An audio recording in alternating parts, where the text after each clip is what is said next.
Good morning, folks. Welcome to episode 62 of Something More Than Gibberish.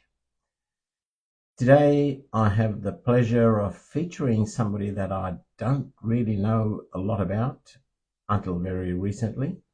His name's Pelumi Olatinpo.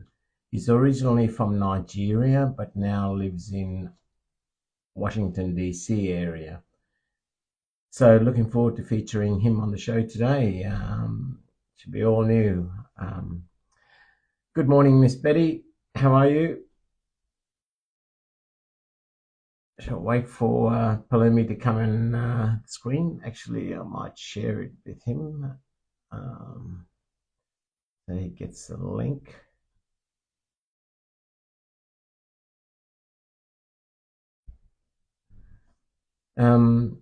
So yeah, episode 62, as the year's winding down. Now, while I'm waiting for Pelumi, on the 12th of December, I'll be hosting the Goodbye 2025 show, in which shall aim to invite as many of the guests that have featured through the year and regulars in the room to just come up, say their farewells to the year, and share a piece on an open mic and quick chit chat. So that's on the 12th of December. Good morning, Adaze. How are you? Miss Betty, hope you've been keeping well. Well, we're all dressed up and waiting for the star of the show to join us. I have shared the link to the show with him. So here we are. Really interested to know what this gentleman does. In his bio, he says he's a poet, a philosopher, a pioneer, and a prophet of possibility. Now, that's a very open-ended claim. So looking forward to finding more about that. And he's a provocateur of collective consciousness. So yeah, here he is. Hi, Pelumi. Good morning. Let's bring you up and get this show on the road.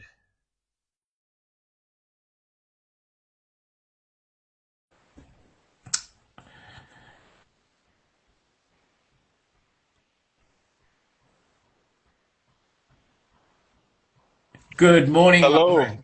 Hey, good morning. Good evening, good morning to you. How are ya? Very good, very good. I know it's your evening, but it's Saturday morning for me. So, Yes. Thank you so much. Nice to see you. Nice to have you. Have me. Thank you so much. oh, really pleasure to meet you. I was Hmm. just saying, so um, now you're a poet, a philosopher, a pioneer of a prophet of possibility. Now that's an interesting one, possibility. The world, everything's possible, right? Yes. And a big part of that came from there's a poem by Emily Dickinson that says, I Yep, dwell in possibility. yep. And so the big part of that is about, hey, if you believe all things are possible, just so, hey, we don't have to dwell in despair and fear. All things are possible. Yes. And also, you're an avid supporter of driving a collective consciousness. Now, that is right, something that, well, you start with your own consciousness and then you drive it within your circle of influence to a wider audience. And I think that's something that, to be honest, this world needs as well, right? So, Yes, indeed. Indeed. Yeah, I feel like, we're all made for something. We're all made to be something, to do something. We all have a role to play. And it starts with one level of consciousness or the other. So how do we get that going? So yeah. as a collective, because, you Brother, know that. I've got to thank Adaze for connecting me with you because already. I can see how I resonate so much in my line of belief with yours, and it's an honor to have connected with you. It really is. Yeah, same here, Now, same here. now you originally originated from Nigeria, and then you moved to the US, correct? That's very correct. Yes, yes. I came to the US in 20, oh, not 20 something, in 1999. Yeah, right. 1999. Yeah, I've been over 2 decades now. Yeah. How was that transition? I mean, the first course. Okay, so when I came to the US, I finished high school here, and those years, initial years of high school was a little bit rough. There was a little bit of whether you adapt or you swim alone kind of thing that happened. Because as you can see now, this when you hear me speak, you can still hear some of my accent in my speech, and that was deliberate. Because I can remember in high school there was this so much pressure to speak like everyone else, to just so that people do not ridicule you, so that when you talk among your classmates, you don't sound like the odd one out, so you can fit in, so you can get along. And at some point, I was just like, no. I think after, because I did 11th grade and 12th grade in high school here, and after my 11th grade, I was like, nah, nah, nah, nah. That I think there's value to my authenticity. That when I speak, I want you to know that I'm not from here, right? And that took a lot of courage. That took a lot of just, would I say, believing that that there's power in diversity, there's power in difference, there's power in being unique, and so you take it from there, and so the clash of culture, the clash of knowledge base, and all of that kind of stuff. But yeah, it's been a journey. I would say I'm still adapting, so to speak. I'm smiling because that resonates so closely with my story. I migrated to Australia when I was 13, so I did all of my high school here. Oh wow, wow. While Australia is very cosmopolitan now, back in those years, in the 70s and the 80s, this was the time of the skinhead gangs and the racism and so forth. So, like, I was the only dark complexion kid in a school of 500. Oh So, wow. yeah, I fought. I learned to, in the end, I'd walk down the street and Yeah, people yeah, driving, turn around and just stare like this. yeah, Initially, it was funny, but then I started feeling like a yeah, like in the zoo. yeah, So I was starting to become quite an angry man, yeah, and it was driving me. And I'm talking some serious levels of racism, but I was too arrogant to turn my head and walk away. I went and retaliated, fought, so I was well on my way to a prison the way it was going. yeah, So I fully resonate with what you're saying. yeah. And retaining your identity takes a lot of strength. Oh yeah, So I really oh yeah, admired your stance on saying, no, I will speak the way I wish to. And what I did was I took what I believed in from my old culture, I retained within myself. yeah, What I didn't agree with, I threw out the door. yeah, Similarly, yeah. with Australian culture, what I believed in was a sensible outlook on life. I adopted into Mm, me. But even to date, people that I've been good friends for 50 years while yes. I've been in this country, still to date, they see me as that different person, but they respect me for it because I'll argue to a point when their beliefs are totally skew if to logic. Yeah, yeah, definitely, definitely, definitely. Definitely. There's a saying that I think is a quote. I don't know whose quote is from that says, the best be yourself because everybody else is taken, you know. Yes. No use adopting a belief or a belief Yeah, yeah, system if it doesn't resonate with you, right? You got to be true to yes. yourself, Yeah, which gets to that starting with that consciousness of ourselves, you yeah, know. definitely, definitely, definitely. So as you were telling me that detail, I was smiling Yeah. to myself thinking, wow, I'm looking in a mirror. You know? Indeed, indeed, indeed. And that speaks to that collective consciousness stuff. Because as much as we might be apart, distant, from one part of the globe to another, there's a thread in humanity that ties all together. Our experiences are, for better or for worse, very similar, and there's a lot to learn. There's a lot of similarity in the things that we experience. We all experience joy, pain, fear, anxiety, love and all that kind of thing. And, those threads manifest themselves in similar experiences no matter where we are on the planet. One of a regular member in our audience just put in a comment saying, yes, there's power in that uniqueness.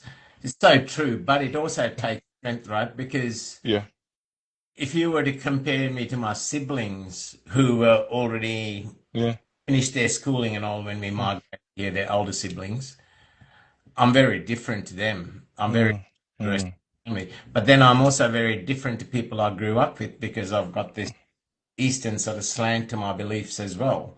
So yeah.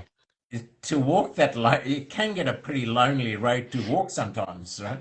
Yes, yes, yes, yes. The cost of being yourself at Yeah, times yeah, can be a very, very steep, high price, and it gets so daunting because it's so easy at times to just get along, to go, to be along, that it is, it's the easiest thing to do. yeah. Easy. Yeah, yeah, yeah, Yeah, yeah. No, indeed. I really, really admire that in you, and it Mm, is a pleasure to meet somebody also who, yeah. um, because in that it's sort of validating that I wasn't stupid in my beliefs, right? Because we're Oh, well, like this, right? So, you know, uh, you know. I can see why they y- could see that we'd connect. y- Yeah. So I'm happy. I'm happy. the so tell me,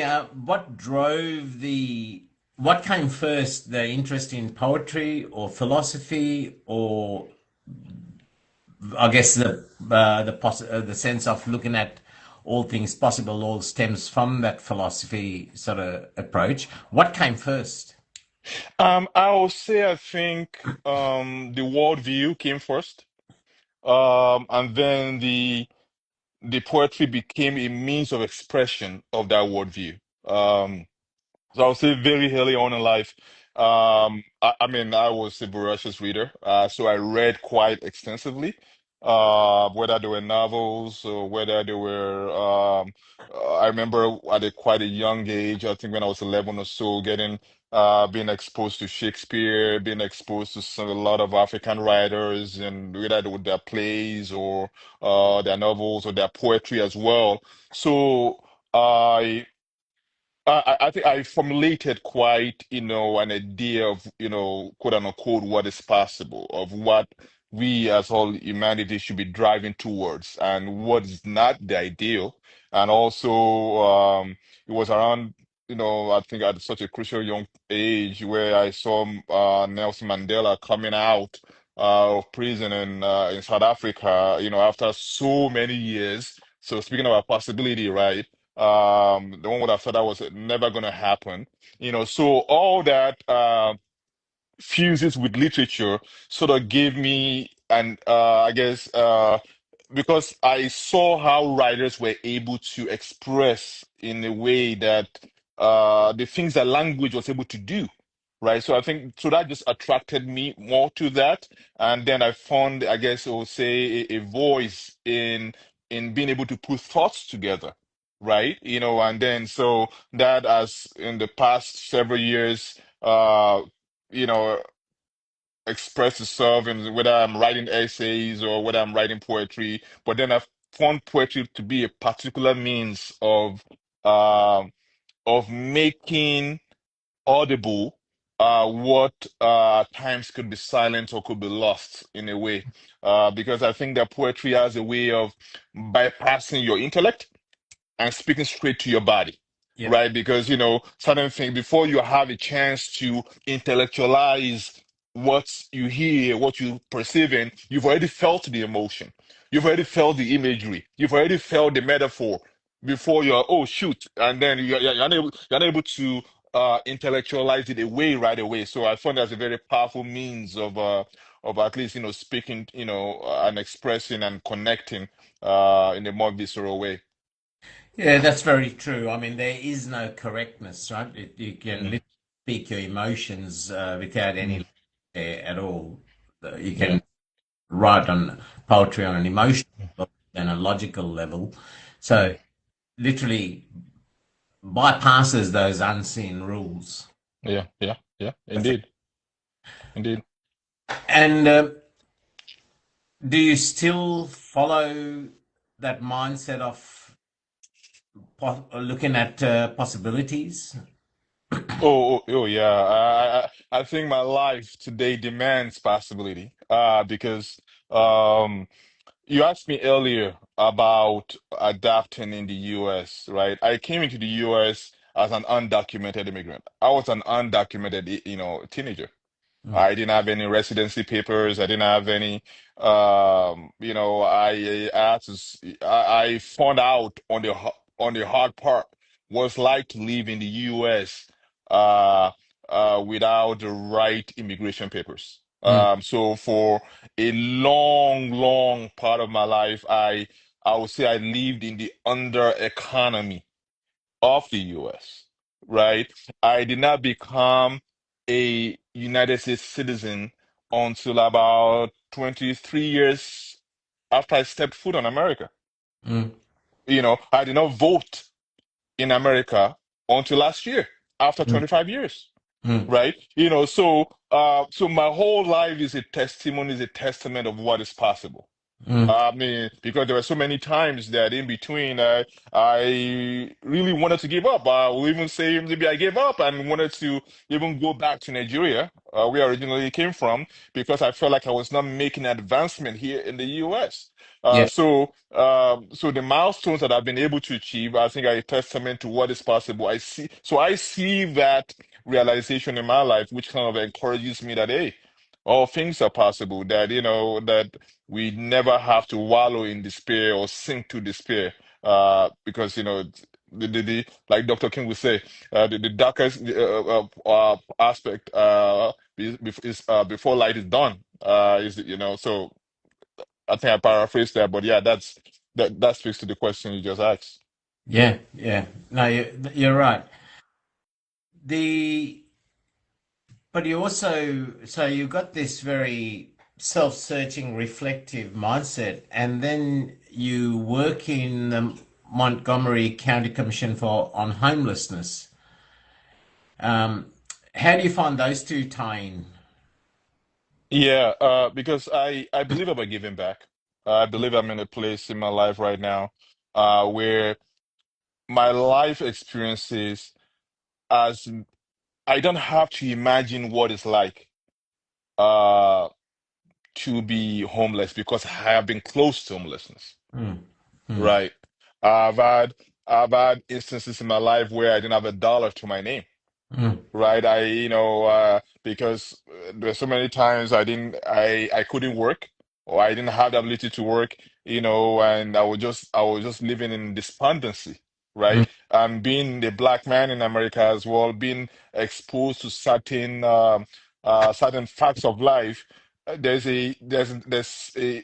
When a board like that, like the homelessness board, is having the conversation, there are certain life experiences that I could bring to that conversation, to that decision making, that might not be abundant in on a board like that, because each and every one of us are bringing different life experiences, right? mm, And I mm. believe that so coupled with that, and I guess my ability just want to give back, want to make sure that, hey, that at times people find themselves in positions, in situations in life, not necessarily because of their own making. At times it could be, but at times it could just be of the hands they've been dealt with.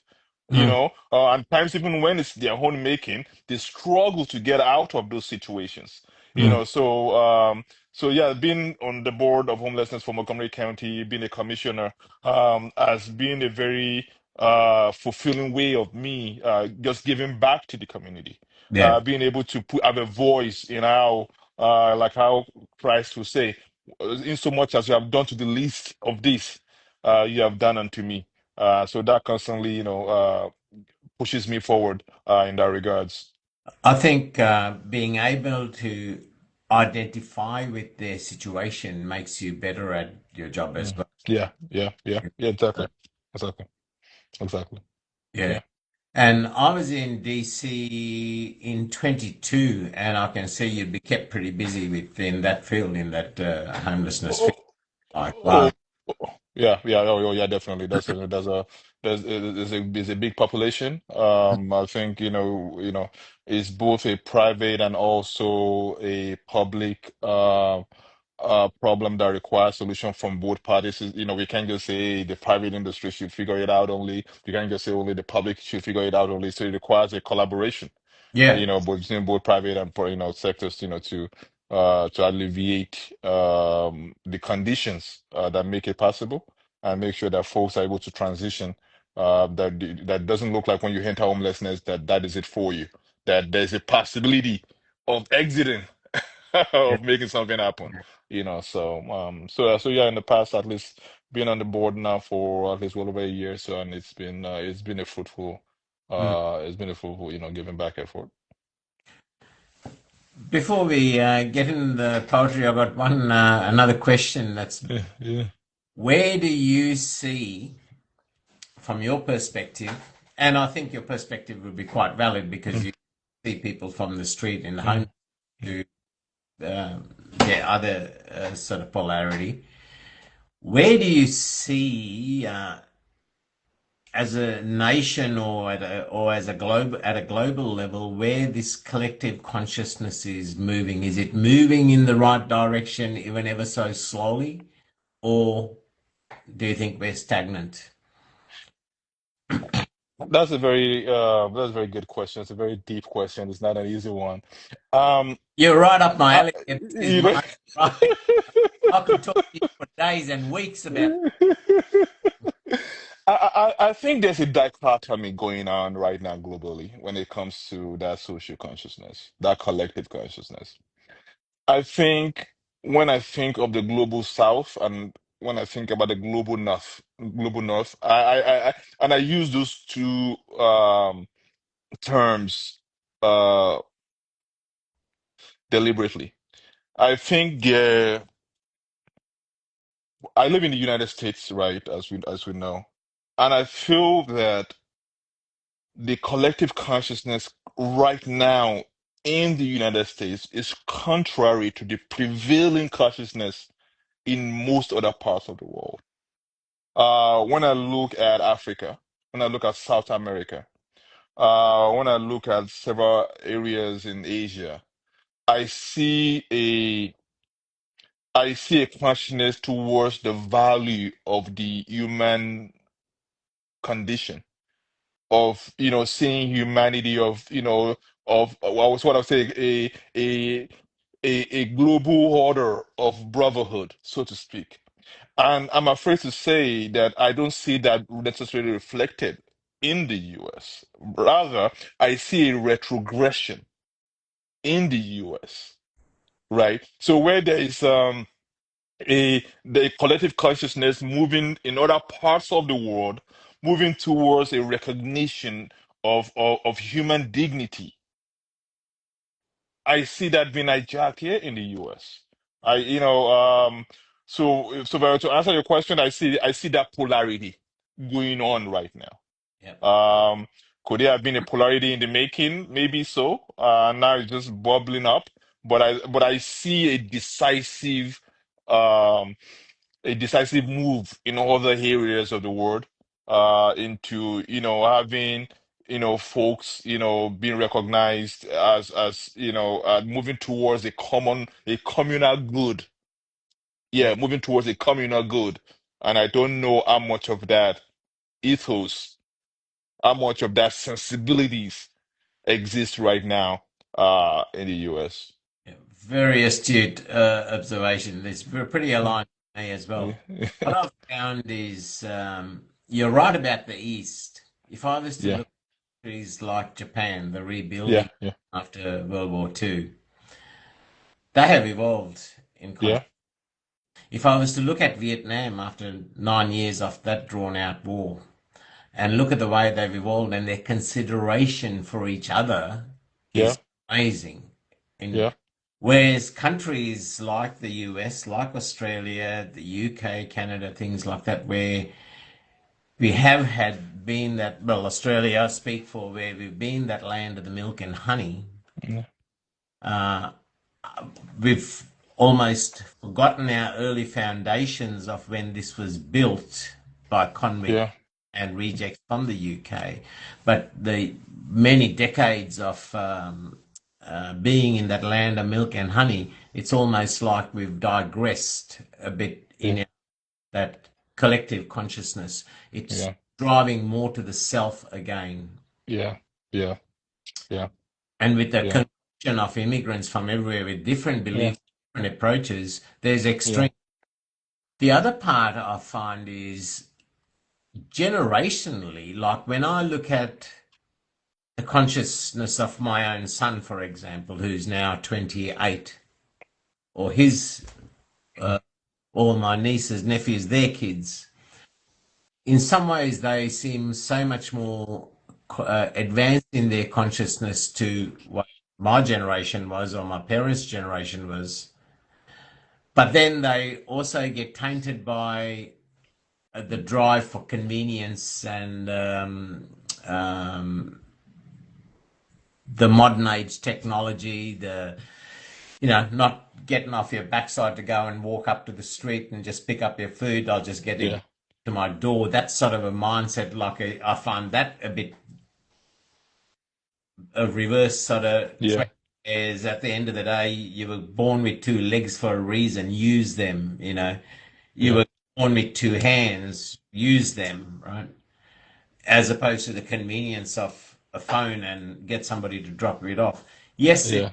it does help the economic system, economy, and spreads the work around. But other than that, I find in a lot of other ways, their emotional maturity and all, in some ways, is so much more advanced and adventurous to what it was, say, in my parents' generation or my generation.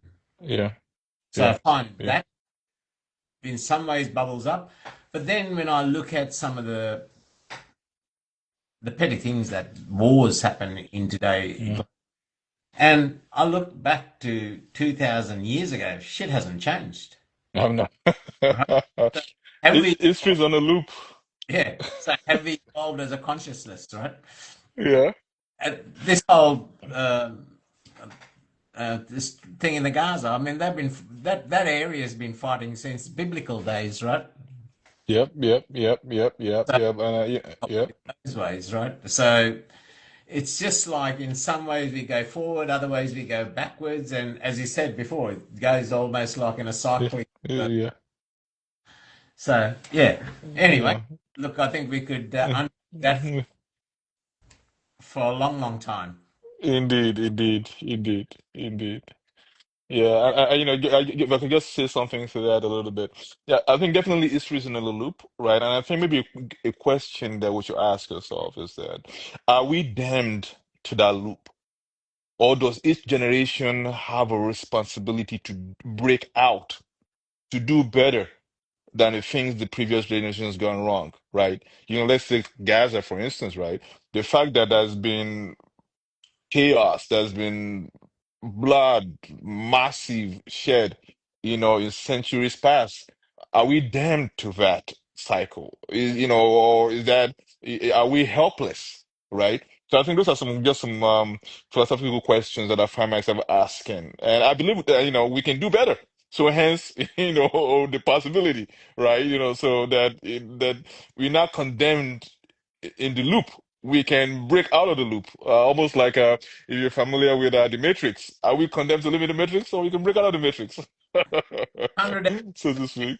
at anyone, doesn't matter how old you are, doesn't matter how you are, at any one point in time, at any second in the passage of time, any one of us can decide to change our views. Right now, I've Yes. changed Yeah. my from from one of my pet hates is when I hear people say, "Oh, I've always been like that." Exactly. That I hate. I've always done that. That drives me so crazy. It's like, oh, it really does. Because at any time, each and every one of us have the power of change. Yes, yes, yes, And yes. that's all Very we true. worry about. If we can do that, by way of our example, it'll filter out like that Yes. pond, right? Yeah, yeah, I agree. I agree. Very well said. Very well said. Yeah. The so yeah, but yes, it's but what is the key thing that change requires is the inner strength and the conviction to walk your path. Be that red marble in a bowl full of white Mm. marble, you know. Yeah. Courage is another word I would like to use. Courage. Yes, Yeah. yes, 100%. That inner Yeah. conviction is so easy to follow like sheep, you know, Yeah. but to Yeah. stand out, Yeah. yeah, Yeah. Indeed. courage, strength, and Yeah. conviction beliefs. Yes. Yes. Yes. Yes. Yes. Yeah. And and you don't have to have it all figured out No, initially. No, you don't no, have to. You no. figure it out as you go. Every great journey begins with the first step, doesn't it? Exactly. Yeah. Exactly. Now, in your poetry, you introduce sonetas, is it? Yes, Soneta. Yes. Soneta. Now, is Yeah. that a variation of the sonnets? Oh yeah, it's as a matter of fact, I mentioned earlier that a big part of my upbringing, every part of my literary experience, exposure, has been to Shakespeare, right? So, for those not too familiar, so a sonnet is a 14-line poem Yep. with in iambic pentameter, or mostly at least has some sort of meter, Yep. right? And it has a fixed rhyme scheme, usually argumentative in nature, trying to make a point. So Shakespeare was the one that really, would I say, globalized or mastered the form. He did not invent it. It was invented in Italy, Yep. but he took it to the next level, and it's been, so. So the sonata on the flip, and instead of it does is less than half of a sonnet. It's just 6 lines, Right. right? So instead of 14 lines, it's 6 lines, and then it is 10 words per line, right? No more than 10 words per line. And then it has to have a fixed rhyme scheme. So it could be ABC, ABC, or AB, AB, CC. You have to rhyme, there has to be a pattern of rhyming to it. And it really comes from like I said, the mixture of the sonnet Yep. tradition, and also for those that might be classically trained, that love classical music, you might know something about what is called a sonata. A sonata is a kind of a classical music, Yep. if you listen to Bach or Mozart, you probably don't know a little bit about sonatas. And then being Nigerian, being Yoruba from West African part of Nigeria, as a matter of fact, there's a big poetical tradition in my tribe. We have something that we call Ewi. Ewi are like, poetic choral poetry, if I could just put it in that for lack of a better word, it's very musical, it's very flowery, and I think that speaks as well to West African oral tradition as well. So the sonata then becomes a caption of all of those experiences, right? So outside of the rules of it being 6 lines, no more than 10 words per line, and the fixed rhyme scheme is really a musical intensity. It has Mm. this musical intensity, in the book I called it a blood and bones experience, so it's supposed to, how do you make a point as quickly as possible, as succinctly as possible, without being shallow, and also without losing your reader, Mm. right? Mm. Because right now you and I are on IG, we live in a world of where you have the 1 minute reel, right? So Mm. attention span Yep. is not what it used to be, right? So the sonata really looks to capture that brevity. I mean, I think it was Shakespeare that said, "Brevity is the soul of wit." Right. So if you're going to be witty, we can gauge that by how brief you are, right? So a sonata is a little bit different from because in the sonata you don't have the space like maybe in a free verse or some other kind of poetic lines to keep on writing endless pages on pages and pages. What if you're going to write 2 pages of poetry? You got 6 lines to make your point, you know. Yeah, yeah. So the sonata is very unique in that perspective. And so when I started working on it, and I saw the value in it, and I think from what I've done so far, and the feedback we've gotten so far. I think it's been a good it's been a good experience, a good invention. So the 14 lines of a sonnet come down to six, and you said Yes. 10 words. Now, in a sonnet, they say you should target 10 syllables. So in a sonnet,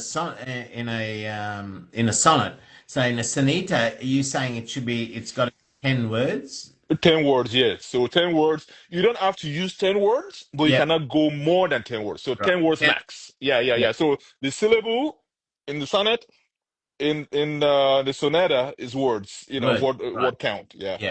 Okay. And where the sonnet rhyme scheme goes A, C, B, D, etc., there's no rules as such in so long as there's that music, melody or that flow in it. Right. Okay. Yeah, yeah, yes, yes, yes. So because as a poet, as a writer, you're gonna have different, different pieces might require different pattern, So I've left it up to the discretion of the poet to say, hey, however the spirit is leading you at that point in time, feel free to flow with it. But we just ask that there be a pattern to your rhyming. Yeah. Yeah. And you wrote Manifest Destiny based on your sonetas, is that correct? Oh yes, as a matter of fact, yes. Manifest Destiny is the second installment of the Soneta invention. I introduced, Soneta in my previous work called Poeta. Poeta, Sonetas and Sonnets. That is the title of it. That was released last year, as a matter of fact, by the same publisher, Together in Witness. So it was while I even was even writing that that I had the I guess idea of what Manifest Destiny should be like. And so yeah, so Manifest Destiny builds on the introduction of Soneta uh previously from a Poeta. Poeta. Yeah, yeah. Have you got copies handy of the books so you can show, you know? Oh yes. Oh yes. Yeah. So this is what uh Manifest Destiny looks like. So the image is very gripping intentionally.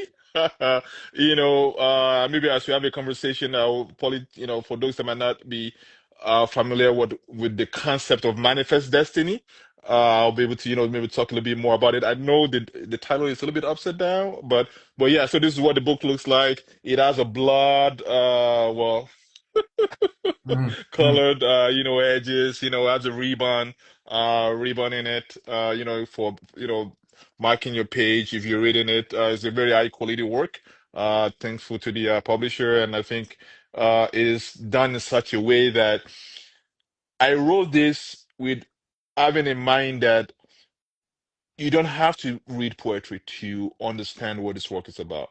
Mm. This work is written in a way that I believe that poetry should not be cryptic.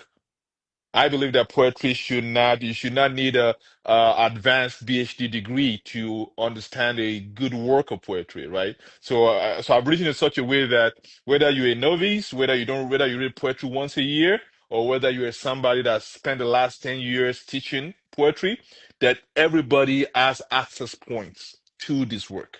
And the reception so far, a lot of the folks that have left reviews on Goodreads, on NetGalley, have been people that do not read poetry at all. Mm. The font is so highly accessible, and that is intentional. Yeah. I love that cover. I love the whole concept. Oh yeah, Beautiful. yeah. Yeah. Thank you. Where can people get that? Oh yeah, so it's available on Amazon.com. It's available on BarnesandNobles.com. It's also available on the publisher website, togetherinwitness.com. You can get the ebook and Mhm. also the hardcover available as well. Yeah. And Poeta, is that still available? Poeta? Oh yes, Poeta is still available. Let me see if I could uh grab a copy of Poeta somewhere here. Yes, it's a Poeta. So Poeta, I do a lot around what would I call it? Around some. I also tried some Shakespearean sonnets in Poeta as well. So you're gonna see quite a variation of that, and this is what Poeta looks like. Oh, wow. It's oh yeah, Yeah. it's a very thick book. It has about over 300 poems in it. Yeah. Yeah, it's I think it's yeah, it's I think it's a great read. It's just as accessible as well as Manifest Destiny. So yeah, it's available on Amazon.com, Barnes and Noble, Together and Witness .com as well. Both the ebook and this hardcover. Oh, that's phenomenal. That's great. Yeah, Yeah. yeah. Can we hear some recitals from, well, if Poeta was the first one, maybe start there and work towards a new one, whichever way you like. It's totally. Uh, okay. Okay, So let's before we go ahead. go, I want to make it clear. I'm just the vessel that facilitates this show, right? It's all about the featured guest, and you can take it to any direction you like as to what you want to show the global platform all about Pelumi, the person, and Pelumi's work, right? So you can take it any way you like. Particularly, Uh, it's not about me. This is all about you. All right, awesome, awesome, awesome. So let's look at Manifest Destiny since that's the latest work and it's out right now. Um, I want to read the invocation. The invocation is a sonata as well, right? And I think that's sort of kind of like puts in context what the book is going to be about. So this is the invocation. I did not come to you alone, naked, without guests. I do not come to you alone, wounded, without songs, without the calabash of fire burning in my chest, without the voices of the ancestors sitting in my lungs. I do not come to you, dear friend, without fear, afraid the living, proud, heroes of the dead, loudly we're one. Mm, mm. Yes, I like these with some of the shorter pieces where Yeah, you can literally use them as in meditations or yeah, yeah, where you sit there yeah, and ponder on each line. yeah. Yeah. Yeah, yeah, yeah. And this piece particularly speaks to the conversation we were having earlier about whether we are damned to repeat the mistakes of our forebears, Yeah. whether we are caught in the loop that that history has given us, right? So let me read it one more time for because at times with these short pieces, by the time you hear it is over, So let me read it Yeah. one more time. I do not come to you alone, naked, without guests. I do not come to you alone, wounded, without songs, without the calabash of fire burning in my chest, without the voices of the ancestors sitting in my lungs. I do not come to you, dear friend, without fear, afraid the living, proud, heroes of the dead, loudly we're, you know. And that piece just speaks to how at times we take pride in repeating the transgressions of those that came before us. It becomes a badge of honor, Oh, and yeah. that to me, soon as, the very first lines, I do not come to you alone, Oh, to me, immediately my mind went to, yes, I'm a subject of all my previous life y- experience. y- collective thing. That's all me. I'm not coming to you as the person you see with your eyes and hear with your ears. I'm coming with many life experiences Yes, of my own, plus my ancestors yes, yes, inside yes. me. So, man, honestly, I could write an essay on that short piece on what it Yeah, meant to me. yeah, yeah, yes, indeed, because, I realize that if, we stand on the, as you said, on the shoulders of giants, because, what you hear me say, what you say, there are thoughts that have come before us, and we are just, we are repeating, we are echoing, what has been said, so that it doesn't die. Like, hey, we're not the first to say, hey, humans should be nice to each one another. There have been people that have been saying that. Yeah. So, Yeah. you know, yeah. And then you see that collective consciousness as well in that Yeah. invocation. You're right. In a physical realm, all we're echoing a truth that's been inherent within us from time of creation, right? Yeah, yes, exactly, exactly, exactly. We are all in a dance, Now, and now tell me something. Adaze has just put in a comment to the symposium of Calabash bearing is powerful, and you mentioned Calabash in poems. One of my favorite restaurants that I go to, African restaurants in my locality, when I feel like eating African foods, is called Calabash. Tell me, what is the significance of Calabash? I knew that as a restaurant name, and now it's quite a oh yeah, oh yeah. Thanks for pointing that out. That is so in African community, right? A calabash is a vessel of communal living, right? So at times when we are preparing food, at times when we're entertaining guests, at time when we have jewelry, it's a vessel of collectiveness, right? It's not just a means of storage, is a means of living, is a means of holding things together, of sharing stuff, right? And so when I say in here, right, without the calabash of fire burning in my chest, that I've come to you, right? At times, what you have in the calabash is not just mine; it's holding the fire, the anticipation, the desires, the passions of all that are coming with me. Remember, I said I did not come alone, Mm, right? So I'm coming to the calabash of fire sitting in my chest, mm. right? So I'm bringing to you, and usually, usually in the, at least in the West African culture, Nigerian culture, if a bride was getting married, you see the in-laws, bringing the calabash with different items in it, so it's, there's that, like I said, that communal living component Yeah, of the calabash. It holds all our secrets and it yeah, holds all our humanity at the same time. yeah.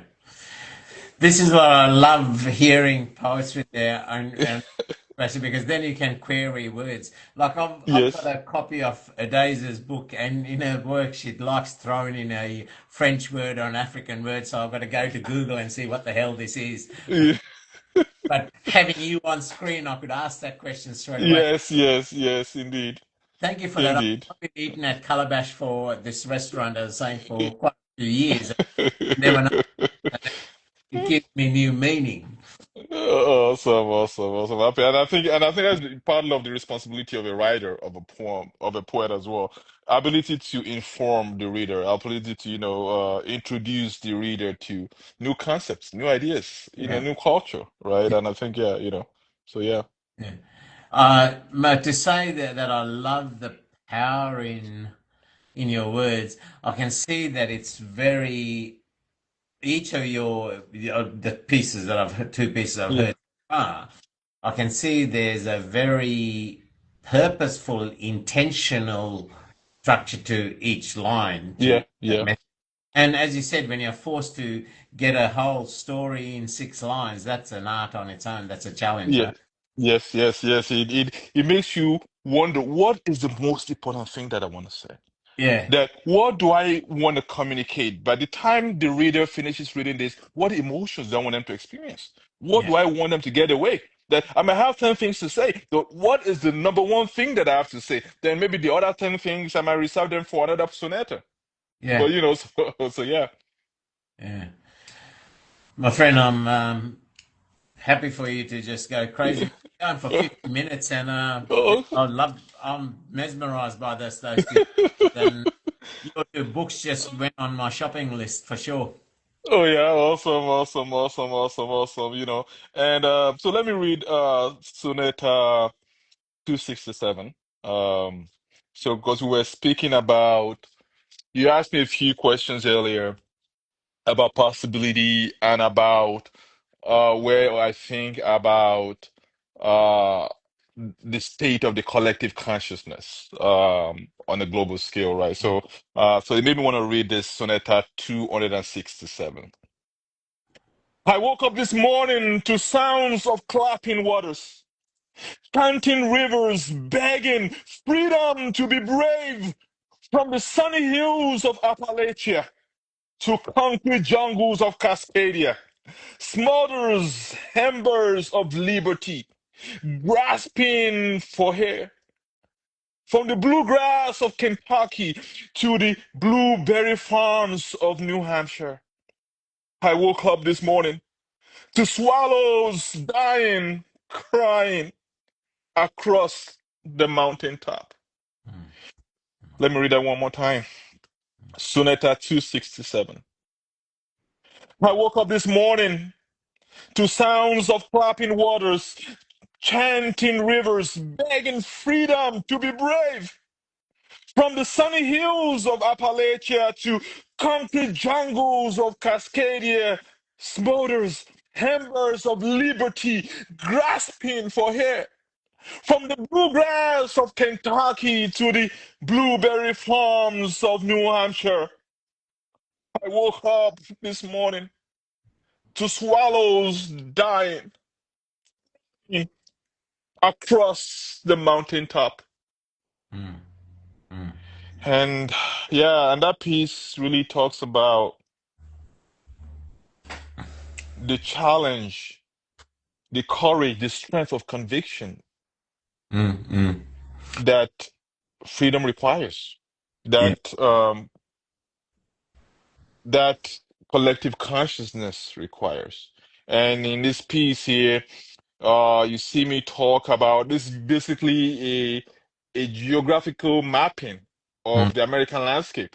For those that might not be familiar with Appalachia, Cascadia, so I basically went from East Coast to to Yeah. Northwest, back and forth from Kentucky to New Hampshire, kind of like just drawing across the swath land of the American landscape and say that, hey, Now, correct me if I'm mistaken, but Appalachia is around your Virginia area, correct? yeah, Virginia running into downwards towards some areas of the South. Yes, yes, Yeah. yes, Yes. yes, yes, Uh, the yes, that and those last two lines really nailed it all together, right? yeah. Yes. Oh yeah, yeah. Woke up this morning. Last two lines there.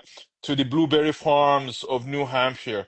I woke up this morning to swallows dying, Yes. crying Yep. across the mountaintop. Yep. Yeah. Powerful, and that's um, really says it Yeah. all, right? Yeah. That Yeah. really so well together because we have so much beauty Yeah. and abundance, but then Yeah. we still wake up to this age-old problem. Yeah. Yep. Indeed. Mm. Yeah, no, very Indeed. cool, my friend. I love the very intentional nature to your writing. It is so purposeful. It really is. Yeah. Yeah. Yeah. And that's by design. Because each sonata almost feels like a chapter on its own, Yeah, right? And as a writer, I I never want to write a throwaway sonata, yeah, like a sonata that you read, a piece that you read, and you do not experience something. yeah, For me, there is no, I don't have the option of mailing it in. Yeah. Because there's a message, there's an idea that I want to pass across with this sonata, and I think it's important. So there's and I I'm in writing these, even though it's 6 lines, I can't tell you at times how it takes me weeks just Yeah. perfecting one sonata because I write, maybe I spend 2 hours doing the initial draft. Remember, can you believe it? 2 hours just to write 6 lines, right? And then as I'm going through the week, I'm going through the days, I could be on another sonata and I'm thinking about like, no, no, no, no, no. I think that word needs to be better. That word needs to fit better. It should be, like, and it's constantly refining and fine tuning, just to make sure that it comes across and says all it needs to say and not more. And what it needs to say, it does a good job of saying it. You read my mind because that was going to be a question like, uh, how long does it take you to write? Because it's so intentional and Yeah. like a meticulously placed Lego piece, one word next to the other. How long does it take you to write a little sonata or a piece like that? Because there's got to be a lot of thought that goes in before you even, number one, to get the idea of what is it I Yeah. get, and then to find when you've got to do it with limited resources, limited words, limited lines, it's not easy. So, yeah. Yeah. Yeah, yeah, yeah. I see somebody in the chat saying, "How are you spelling this style of poem?" Let me put it in the chat. It's called the soneta, Soneta, soneta. Yeah, sonata. So it's just kind of like a portmanteau of sonnet and sonata. So that's how I came up about it. Yeah. So by the time I jumbled sonnet and sonata together, uh, so it ended up me. So it sounds Latin, it sounds Spanish, it sounds, but yeah, that's how Yeah. that came about. It sounds Italian.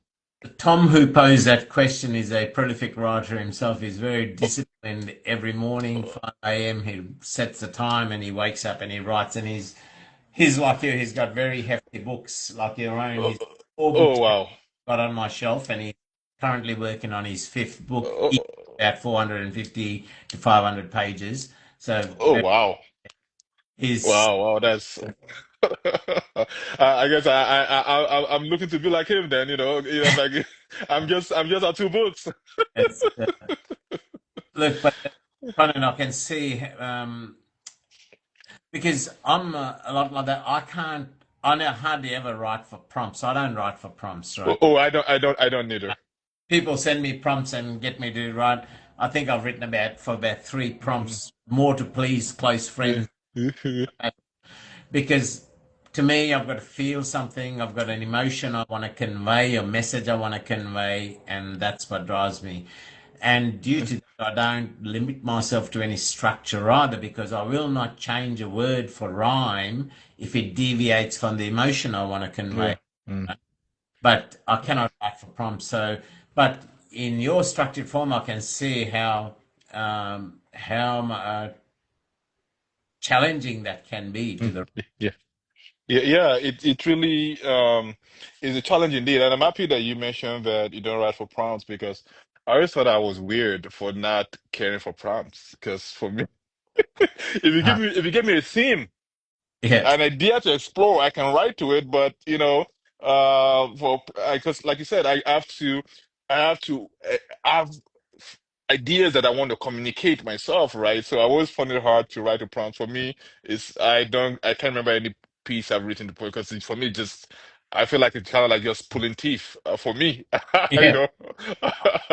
I had. I, I think I wrote my first piece in 1989, and since then I have probably written for about 5 prompts, and that's I, just for people.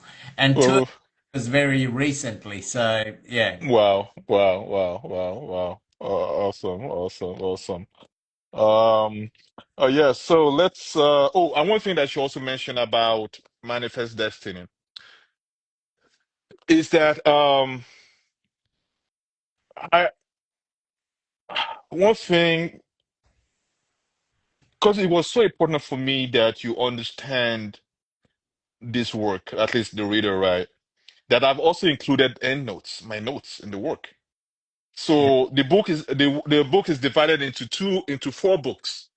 So there are four books in this book, and after each book, you see endnotes that talk about if there were certain allusions that I made that I think might not be as popular or might be worth further exploration, or certain names that I use. I I reference the head notes that you can reference, that will give you more further context into each sonata, right?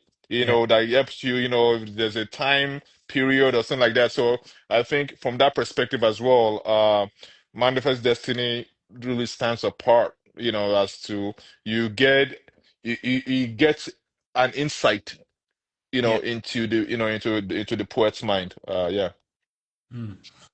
yeah. So. So that's a good thing. I also want to read this is Soneta 306, right? This is 306. And we're speaking about, it's so interesting that we're talking about Gaza um at the beginning of our conversation. So this is thematic about that. Soneta 306. You cannot say you did not know how low the river had run, how cold the waters are flowed, how from the river to the sea, fallen trees like cedars of Lebanon, precious cones in each bow, dye the river red. Your bomb unload, like tumors explode. You cannot say, Genocide Joe, didn't know Gaza bleeds like seas. I'm gonna read that one more time. You cannot say you did not know how low the river had run, how cold the waters have flowed, how from the river to the sea, fallen trees like cedars of Lebanon, precious poems in each bow dyed the river red. Your bombs unload like tumors explode. You cannot say, Genocide Joe, didn't know Gaza bleeds like seas. And that Lot. poem just, yeah, go ahead. There's some powerful lines there. Your bombs unload like cancers explode, or tumors explode. My Yeah, yeah, yeah, yeah, yeah. It's the gravity of what we're experiencing today in our world. mm, How you have a majority of the world. For instance, now if you look at, there have been several votes at the United Nations mm, about a ceasefire in the Gaza war, about condemning the activities of Israel. A predominant majority of the world want to see this war ended, believe that Gaza is being ravished, believe that genocide is going on. And then you see what is happening in the US, particularly since this war started under the administration of Joe Biden. You see this intentional effort mm, to not only to look the other way, but to harm the destruction, right? And I think this piece just seems to caption that hey, mm, you cannot mm, say you did not know. I mean, you have all the data in front of you. You cannot say that this destruction, this blood mm, is not flowing, and that there's no excuse. That there's no excuse at the end of the day, and this piece just seeks to caption like a photographer, just kind of like for memory that hey, mm, these are the mm, facts. You cannot run away from them. mm, mm. Yeah, yeah. Right. The Yeah, look, I'm on very mixed feelings too with this United Nations, right? Because under the context of appeasement and Mm, bringing peace, they've had their fingers in a lot of Yeah, trouble and generally following the money trail there, right? With yeah. United Nations. So I'm almost,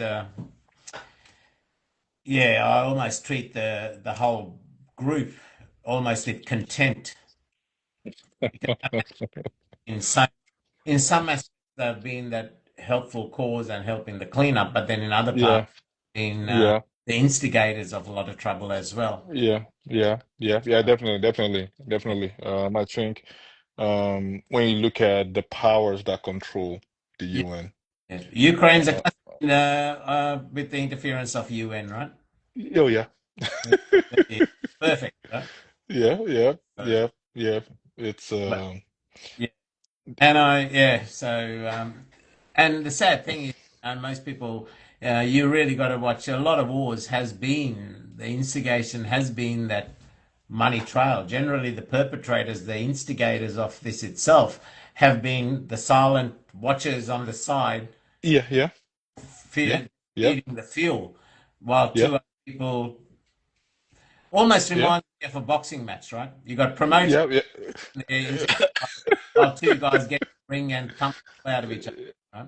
You got it. I love that. I love that analogy. I love it. I Well, love it. meanwhile, what are they doing? They are filling their pockets and rubbing Fill their that pockets. on Yeah, a yeah, yeah, yeah, now, to yeah, me, this is yeah. what people, groups like the UN have done, and UN is just one of many other countries yeah, yeah, guilty yeah. of it, right?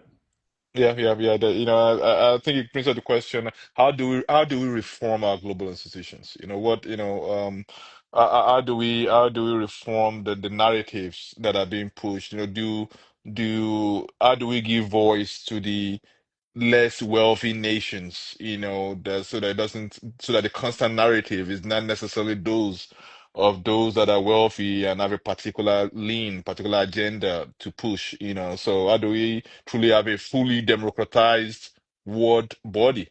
And I Yeah, think, yeah, that's yeah, yeah. yeah, No, you mate, know, I love the power, but it's the power in your poetry. Um, I love that it's not about political or mm, mm, environmental. mm, It's more the self, that yeah, conscious, yeah, that inner yeah, consciousness.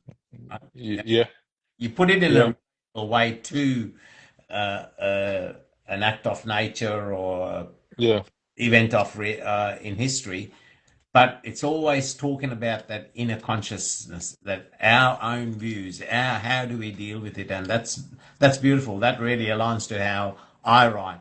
Like I don't. If I was in a relationship and that went sour, I don't worry about. I've never been concerned with what the other person did right or did wrong. yeah, Write about that. I write about my own views. What did I do in that relationship? What did I do well? What can I build on? mm, Where yeah. are my shortfalls? What do I need to work on? Never the other person, always Yeah. me. Yeah, yeah, yeah, indeed, indeed, indeed, and I think that and I think that there's a place as a writer, as a poet, where because even interestingly, when you speak for you, you're speaking also for folks that feel the same way you feel, but don't have the skill set to express them the way you can express them. Mm, mm. So you are almost a medium of sorts where you're able to channel. Um, it might seem as if you're speaking for yourself, but there are so many people that resonate, that will connect with what you're saying and don't have the eloquence Yep, or the skill set, yep, to put word to paper the way you as a writer would. yep, yep. And Yeah, reading somebody writing that, it gives that validation that hey, I'm not yeah, alone in my yeah, thinking. yeah, Somebody yeah, who believes and yeah. studies Yeah. written, right? Yeah, yeah. There was one reviewer of Manifest Destiny that said something. She wrote something that really, as a writer, really resonated with me. She said up until she read this work, Yeah, she felt like she has been screaming into a void and nobody could hear her.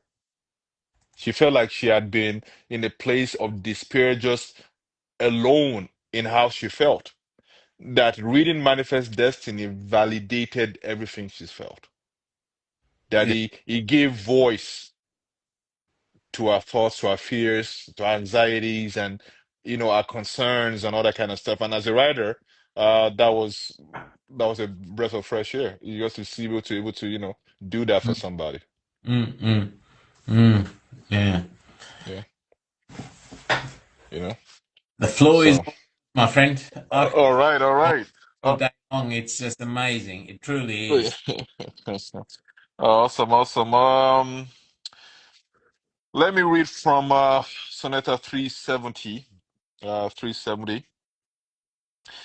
The Negro dreams of numbers, integers, algebra, wonders what fraction of a decimal raised to the power color, divided by big brother, multiplied by poverty, maternal mother, equals justice, freedom, equity. He counts and recounts additions, subtractions.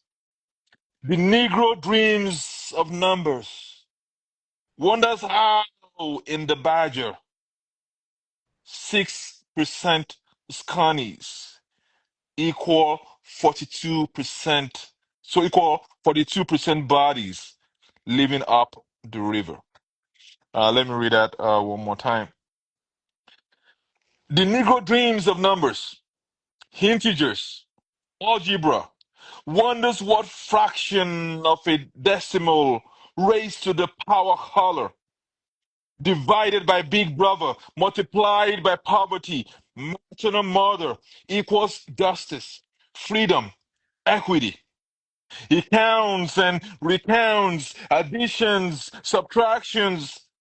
The Negro dreams of numbers, wonders how in the Badger 6% Scunnies equals 42% bodies living up the river.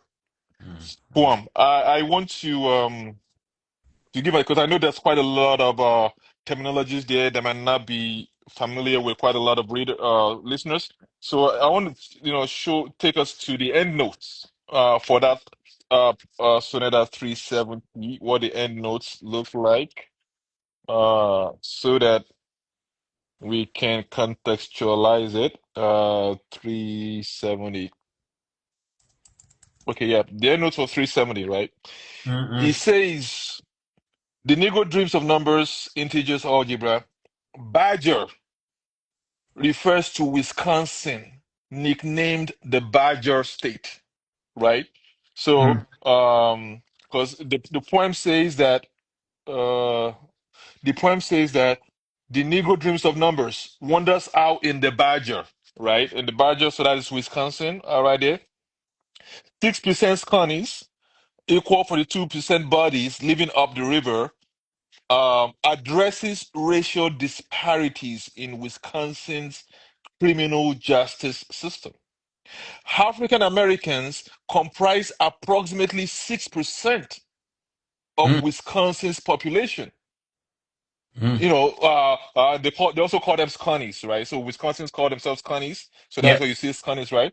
Uh, Yep. Scunnies is a slang in Wisconsin, right, for its Wisconsin residents. But constitute about 42% of the state's prison population. Mm, mm. Up the river is colloquial for imprisonment, originally referring to Sing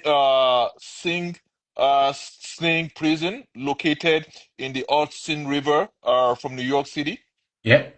The mathematics of language throughout the poem transforms abstract statistical disparities into existential questions, personifying the Negro as seeking a mathematical formula that could stipulate, that could or explain structural inequalities.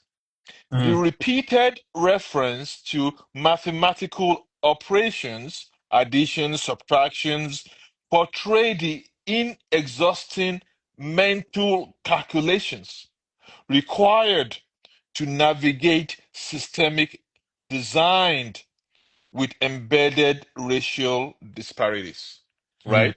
mm, So mm. yeah, Those are some crazy numbers, right? Yeah. yeah, it is, it is indeed. How like as it says in a place like you have 6% of the population represent almost half of the prison population. Yeah. It's crazy. It's Yeah. crazy. So that shows then there's a bigger underlying problem, right? Than Yeah, it's very easy to label it into racism and so forth. yeah, But there's a bigger underlying problem than that, than just a racism. Might have yeah, started on the roots of racism, but yeah, then has, well, that's a whole topic that you could yeah, discuss yeah, yeah, yeah, yeah. through that victim mindset. So we've gone down that path and we'll carry on this stereotype. Is it? Many, many questions there, right? Yeah, definitely. So there are multiple things at play here, right? So you have the role of structural inequalities, right? And you have the systems that perpetuate this structural inequalities. Mm, Because we have to ask the question, mm, are blacks inherently more criminal? mm. No, I think emphatically no. No. So if they are not more, inherently more criminal, then how do we explain that 6% of the population is almost half percent of the prison population? Then we Yeah. have to look at, okay, are there conditions that perpetuate, this reality? Are there some maybe unseen, underlying structures that Mm, make this possible? So what is happening to the other percentage of the population that is not in prison? Are they always crossing their T's and dotting their I's? Why do we have such? You yeah. know, is the economics of things, so this piece is just making us challenging that, hey, Mm, mm, the math is not lying. mm, mm, How did the math get to where the math is? Let's mm. ask questions. Wherever the pins may fall, let's go and look. Yeah. If there are some things that blacks need to do better, yes. If there are some things that whites need to do better, but as a community, as a collective, we can do better because the math here is off, Yeah. basically. 100%. 100%. Yeah, Yeah. yeah. You Um, know. yeah. Phenomenal, mate. Yeah. You also mentioned that you're a dreamer and a technical startup founder who sees the world what it can be, not just what it is. And I think your poetry that you've recited so far really reflects um, that you live and breathe that statement. Yes, yes, yes, indeed. For those that may not be too familiar with American, cultural lingo, so dreamers are considered people that came here when they were young, when in the childhood, right? So, like I mentioned at the beginning of our conversation, when I came to the United States, I was undocumented. I came when I was 15 years old. I was undocumented immigrant. Um, so, uh, but and there was a law in Congress that was being contemplated to give folks, children that came to the US, a path to citizenship, and it was called the Dream Act. It was called the Dream Act. It's an acronym. The Dream is an acronym. I think I've forgotten what the full acronym stands for, but so when you see me call myself a dreamer here in there, is to I'm associating myself with that part of my identity. Mm, Is sort of a is a is it it's the word is doing double duty. It's mm, doing double duty in the sense that it's alluding to my identity, to my history as part of this demographic of people, these children that came to this country, and for so long, this is the country that they've known, but feel at the same time displaced because they cannot be accepted, and the struggles that come from that experience, and also that the aspiration of mm, dreaming, mm, mm. always looking forward to how things could be and not necessarily how they can be. Once again, tying in that prophet of possibilities, into the picture, right? So yeah, so it's speaking to those two experiences, you Mm, know, mm. because at times we're not just one person, we are multiple people in one, with different aspects, different experiences, so that when I say I'm a dreamer, I'm really speaking to that duality that Mm. exists between me. Like I mentioned, for several years, I didn't have papers to work. I didn't have papers. I remember even getting the driver's license was very tough. I couldn't get one until when Obama came in and had a program for, they call it DACA, Deferred Action for Early Childhood Arrival. That was in 2013. That was when I was able to get some they call it deferred action, that okay, we're not going to deport you, we're just going to give you some papers so you can work and you can get you can get a driver's license and I can get that kind of stuff. And so it took me another almost 10 years before I became a citizen through several paths. So yeah. Yeah, yeah, yeah. Pelumi, phenomenal, man. Yes. Bear your mind. Thank you. Thank you. Um, and you've obviously, yeah, researched it as Yeah. well. Everything that you do is so intentional. I love that in people. Really do. Yeah. Thank you. Thank you. I really appreciate it. Thank you so much. Now, you've got two kids. Are they young kids, older, adolescents? Oh, very young kids. Yeah. I got a 7-year-old girl and a 3-year-old girl, a 3-year-old boy, and they're running my life. So they are running my life. The reason, I mean, the house right now is quiet is because their mom took them out. Like otherwise, there's no quietness. You Yeah. know. No, Yes. and I think they've got a very good foundation where having your support and your mindset, I think they've got a very good foundation to start off on, man. I really I do. hope so. Also, thank you so much. I appreciate that.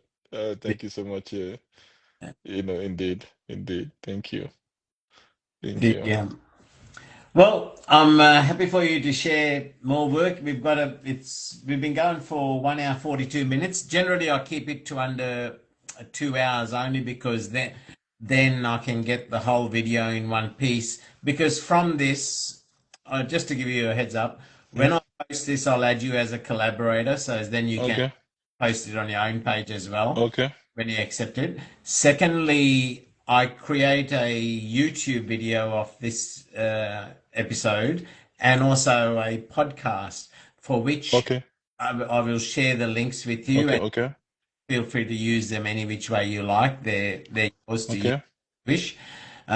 So by keeping it under 2 hours, I can download it in one piece. Otherwise, I've got to do screen recordings and deviates from the quality of it. So um, feel free to Yeah. show. And the whole purpose of the show is for the featured guests to showcase to the world what they want of themselves and their work. Because Okay. um, it's a good way of growing beyond our boundaries or our immediate locality. Yes. Yes. Definitely. Definitely. I appreciate that. I think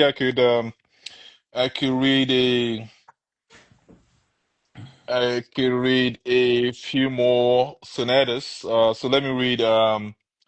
So one thing that you experience in sonata is that you see the hybrid nature of different emotions and themes living next to one another.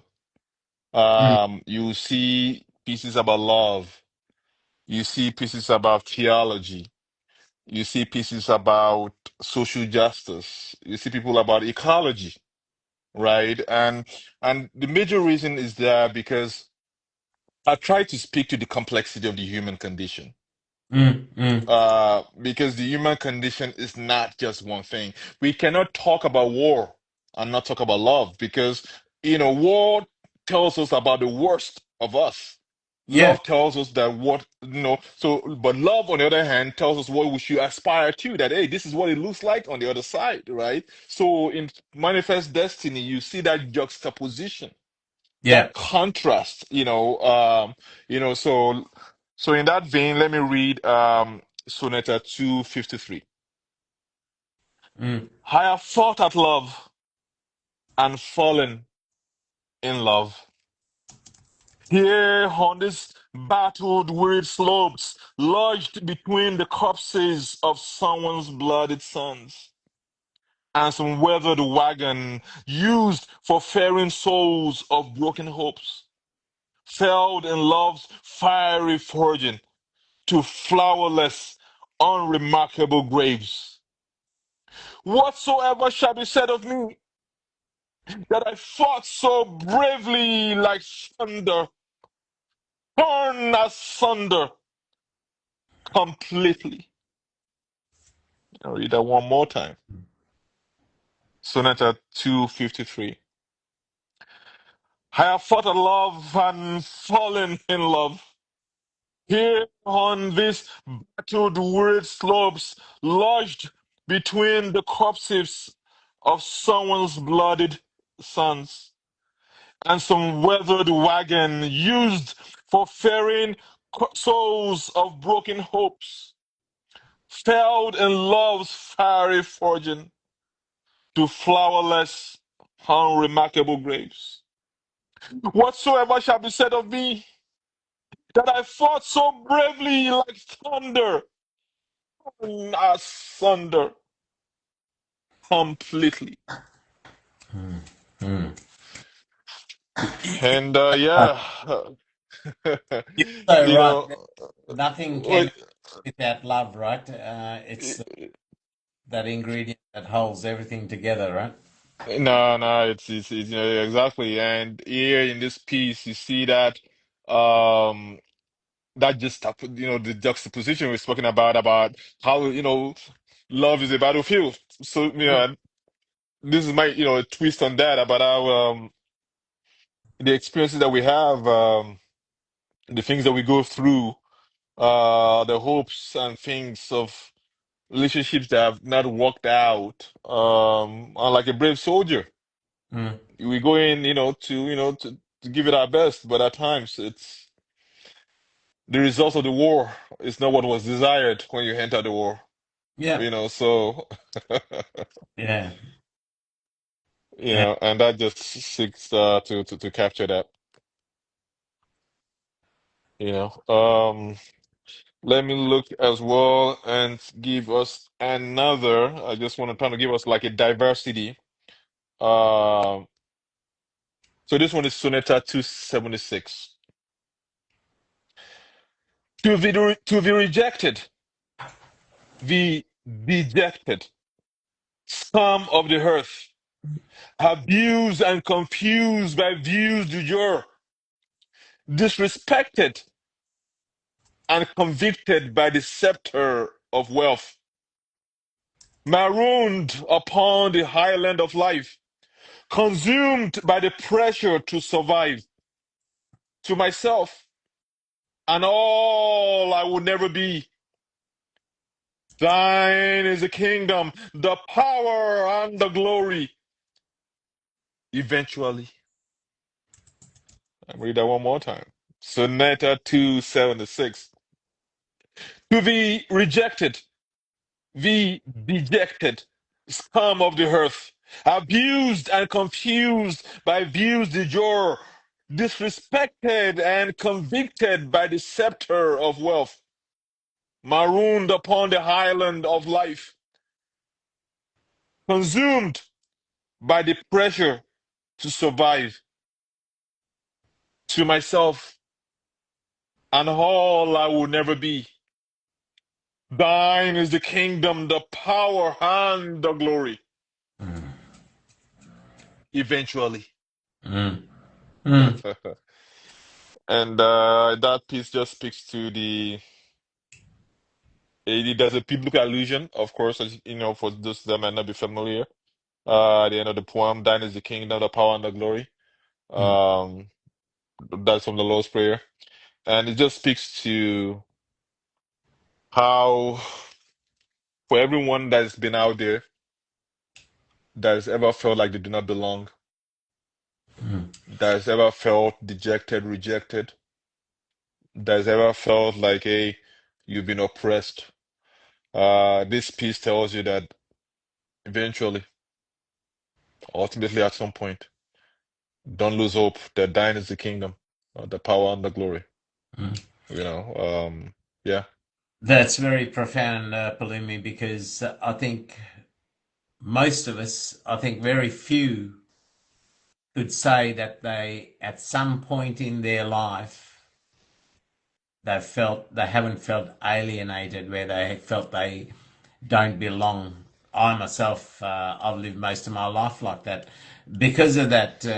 What we were talking about, yeah, yeah, yeah, that part where I'm very different to my kin.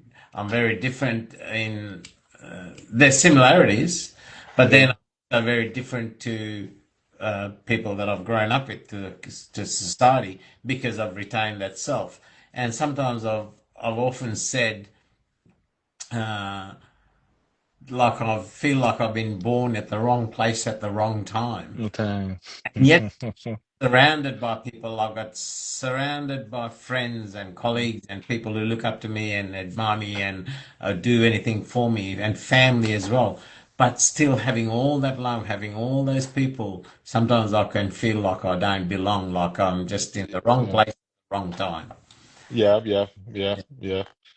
That that anachronistic feeling, like feel like, hey, Yeah, yeah. you belong to a different time, and yeah, and I think if we're all honest at times, for quite a lot of us, The we could be, yeah, the other thing I really love is always to me, those ending line, or the ending line, or the two last lines are very important, and you really nail the narration in the previous lines, and you leave that positive, empowering sort of, because you're right. yeah, yeah, yeah, Within, if you were to look at that inner spark, we are part of that inner kingdom, and all yeah, the yeah, glory yeah, is in yeah, there.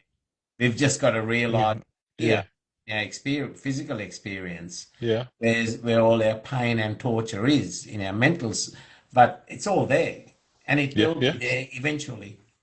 yeah, yeah, indeed, Yeah. indeed, indeed, So yeah, I love that very end. Always your pieces. Not only do those last lines tie everything together, but it leaves the reader in an empowered state, in a very encouraged state. Uh, That's yeah. amazing, mate. I love your writing. To say that I love it is an understatement, to be honest. No, thank you. I appreciate that. Thank you so much. Thank you so much. I really, it's just been a privilege to be here with you this morning, tonight. For different people, different watching this, listening to this at different time. Um, I think maybe I'll just, close us out with one more sonata. Um, so yeah, let me read this one. Sonata 399. I return to you like a child lost and in need of love. Not that I found a world without its flaws, summer without its frost, but concussed by a word without your touch, your sound. If to love were to die a torturous death, then I've loved you a million times with every breath. Mm, I'll mm. read that one more time. Sonata 399. I return to you like a child lost and in need of love. Not that I've found a world without its flaws, summer without its frost, but concussed by a world without your touch, your sound. If to love were to die a torturous death, then I've loved you a million times with every breath. Mm, mm. So yeah, so here you have it. The power of love. It's To me, it's the driving force behind everything, right? Even in a Yeah, negative sense, even that yeah, feels something because of his love for something, misguided yes, love, but it is for the love of yeah, something. yeah, Uh, people yeah, go to conquer lands for whatever, for yes, something. Again, misguided, but for the love, right? yeah, yeah, yeah, yeah, yeah. I cannot think of anything that we do in this human condition that is not founded on the love of something, whether it's misguided. Oh no, yeah, yeah. Even when people hate, as awful as Hitler was, Hitler had somebody that he loved. He had a Yeah, woman that loved him. yeah, So so yeah, it's so interesting that even in the middle of the most opposite and destructive human emotion, we still crave love. yeah, yeah, yeah, Yeah. yeah.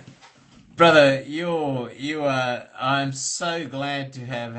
I've got to thank Adaze for Mm. connecting me with you, and I've just been mesmerized by your titles. But I've really, really enjoyed our conversation. It is so great to meet a kindred spirit, that aligns in the way of thinking, and it's phenomenal. It really has. Yeah. Um, It's, the- there, and this is what I love with this community. There's people that are tucked away in some corner of the world, and you're in yeah. another corner of the world, and you don't know each other. And now I've featured the days on the show. Matter of fact, that lady had so much to say and so much to do. I end up having her on a couple of shows, Oh, I need to go listen to those episodes. and then she connected me with you, and like it's like a chain reaction, right? Yes, yes, yes, yes, yes, yes. And this has been great for me as well because I don't think I've spoken at length, in this manner, about this work and even myself, so, and I love the contributions, just it just feels like we're sitting across, the table or couch, just Yeah. just chatting. So thank you so much. This has been And Tom, who's he's Tom Adays, Miss Betty, and all that. They're regulars every week, and they really contribute so much to the show. mm, Comments and mm, just helping the featured guests yeah, give more off yeah, themselves. Uh, yeah, and like yeah. for the days, it's some crazy hour in the morning now, right? It's like Yeah, yes, yo, yeah, yeah, think about that. 2 in Yeah, I gotta the morning. be, yeah, 2 or 3 or thereabout. And always there just supporting. And Yeah, Tom's in Port Charlotte, so for him, yeah, yeah, early hours of the morning, yeah. so Wow, wow, wow, oh, wow. sorry, no, That's late at night for him as well. Yeah, so wow, wow. Awesome. Thank you so much, guys. Truly a appreciate you being here. couple of things too. On the 12th of December, I'll be having what I call the Goodbye 2025 show. What I try to do with that is for the last show for the year. I let people who featured through the year and people who are regular members in the audience and so forth. I invite them if they can make it on the 12th of December to come in. And the idea of that show is where I'll try and bring people up to come and spit out a piece to bid their farewells to the year, to send out their wishes for the festive season, share a piece, quick chat, Okay, okay, okay. like two, three at a time. So if you're free, I know it's a busy time of the year when, having young Yeah, kids. yeah, yeah, yeah, yeah, yeah, yeah, yeah, Uh, yeah, yeah. but if you're free, and I'll do a flyer with showing the people that I've, Mm. featured through the year and so forth. If you're free, I'd love to have you back there on the 12th and to come up, be in the room, and then I'll drag people up two, three at a time for a quick chat and um, Yeah, uh, I'll definitely mark my calendar. yeah. Yeah, I think that'll be fun. As I say to all my guests, this is only the first time, but it's not the last. Oh, So yes. you've got different things coming up, like if you're working another book Mm, or you've got yeah, anything coming yeah. up. As you know, I try to book people in a couple of months ahead. Yes, yes, yes. So if you know something's coming up, reach out to me and say, "Hey, I've got this happening. Mm, come on the show. The door's open, all No, the thank you so much. uh, events. I truly appreciate I truly appreciate it. Thank you, thank you, thank you so much. Thank you. But no, and I'm looking forward to keeping abreast of your own work. Mm. Uh, um, go shopping for your two books and so Eh, because I think there's mm, not just mm, read. I think there's a lot of content that I'm a very yeah, person. I always like yeah. that inner reflection is a big driving force in me. So, and I think your books are going to stimulate that quite a lot. So, I'll definitely love to get your feedback and I'll yeah. see what you think. So thank you so Yeah. much. Polemy, thank Yeah, you very much, and I wish you all the very best in your upcoming work, in your writing, and in the work that you do. Like, it's very mm, valuable work that mm, you do in yeah, supporting the homeless within your locality. mm, To mm, me, it takes a particular type of person to mm, wake up that every day and go and do that. mm, Um, a day's mm, mm. says saying rainy is a sunny out day fan. I've got vinyl Yeah. Oh on wow, UK. really? Yes, yes. Wow. Okay then. All right. Let's go. I love indigenous music from different corners of the world, Oh wow, wow. I would and have never guessed. for 30 years I've had albums of, 30 years I've had albums of Sunny Ade here in Oh, oh, Arnold's, and oh, wow. That is awesome. That is awesome. Wow. Oh wow. That is a pleasant surprise. then people like Linton Kwesi Johnson. I've got vinyls from him, who's Oh wow, wow. I'd grown up in UK there, and Uh, his poetry into like a reggae beat. I've got, oh wow. Oh Lord. Oh Lord. Wow, wow, wow. That's amazing. yeah, I love indigenous sort of music of just raw native sounds. Now, Yeah. we spoke about love being the grounding of Yeah, everything. yeah, Uh, I find music, it's yeah. an amazing medicine to the soul. Oh, Even oh, it is. in days they bang two rocks or sticks together. It is. It is. They So now, what is that? And I find music. My TV just collects dust on the Yeah. wall. Oh Uh, wow. I've always got music happening. Oh, that's good. That's good. That's good. Music is the rhythm of the soul. The Yeah, rhythm of the soul. yes, Yeah. So Indeed. Indeed. I love. Um, Matter of fact, just last night I was sharing some music with the days that I've came across on TikTok. One was some African music, and then the other was this Mongolian native from New Mongolia, which is in China next to Mongolia. Yeah. Yeah, some amazing vocals, and he almost looks like a Oh, Viking. oh, oh, wow, wow, wow, wow, I just wow, loved wow. fascinated by uniqueness of Oh. indigenous music from. That is yes. I like that eclectic, test. That is great. That's great. It keeps you informed, exposes you. That's good. That's good. Yeah. Awesome. If if Uh, if I had a wish, that would be to be able in a position where I can just travel to different corners of the world quite safely, quite easily, quite conveniently, yeah. and listen to D- their music and their yeah. to life, their scenario. Yeah. Oh, yeah. Music tells a lot about the people, about the Yeah, place. yeah, Definitely. You yeah. know. The Awesome. especially the native raw Yeah. Yeah. Indian. Yeah. It's love Yeah. it. Brother, Indeed. it really Indeed. has been a pleasure, and please remember it's not the last time. My door is always open, and yeah, thank you. Uh, Thank you so much. Thank you. Thank you so much, Rene. I truly appreciate it, and I look forward to connecting with you, a lot more. For sure, man. It's an Yeah, absolute pleasure. I love the yeah, yeah, conversation. Nice to meet yeah, somebody who yeah. has a similar mindset to my Yeah, own. yeah. Awesome, awesome. Thank you so much. I appreciate it. I know it's morning time. Have a great morning, great, afternoon. On your hand. Now, after the show, what I'll do is I'll go and do all my manly duties, like my washing Oh, stuff, oh wow. and then Oh, I'll put together, start downloading the videos and putting yeah. the YouTube and all this together. But Mm. yeah, Okay. so Awesome. Awesome. but it's been Th- having you, my friend. It really has. mm, Great. Awesome. Thank you so much. I appreciate it. Talk to you soon. Stay safe. Stay. Yeah. All right. All right. Blessed.